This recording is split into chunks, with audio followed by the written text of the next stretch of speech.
तर नमस्कार मैत्रिणींनो, स्वागत आहे तुमचं माझ्या यूट्यूब चॅनलमध्ये। आज आपण करंजासाठी आतमध्ये जे सारण असतं तर त्याचा व्हिडिओ काढणार आहोत। कोणाकोणांना जमत नाही, बऱ्याच जणांना जमतं पण असं कडक होतं कोणाकोणाकडनं।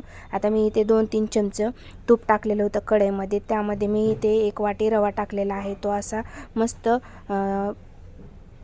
खरपूस रंग येईपर्यंत छान असा भाजून घ्यायचा आहे कमी गॅसवरती। त्यानंतर इथे मी ड्रायफ्रूट टाकलेले आहेत, फक्त मी इथे काजू बदाम आणि चारोळे टाकलेले आहेत। तुम्हाला मनुके पाहिजे असेल तर तुम्ही टाकू शकता। इथे आम्हाला आवडत नाही मुलांना, त्यामुळे मी टाकत नाही। आता इथे 1 वाटी खोबरं देखील मी याच्यामध्ये टाकलेलं आहे, ते देखील छान मस्त असं भाजून घ्यायचं आहे। खमंग वास येईपर्यंत भाजत राहायचं आहे आणि जास्त तूप देखील लागत नाही बघा ह्याला।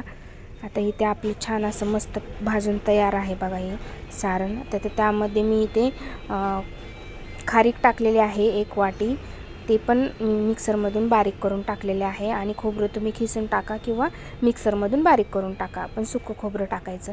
इथे बघा हे अशा पद्धतीने झाले आणि थंड झाल्याच्या नंतर ह्याच्यामध्ये साखर घालायची आहे। मी इथे पिठी साखर जास्तच केली होती का तर मला शंकरपाळ्याला देखील लागणार होती, परत परत कोण करत बसते त्यामुळे, आणि त्यामध्येच मी वेलची पावडर टाकली होती। आता बघू शकता हे मस्त मिक्स करून घ्यायचं। झालं का नाही आपलं करंजामध्ये भरायचं सारण। ह्याचे तुम्ही मोदक देखील बनवू शकता। आता बाय।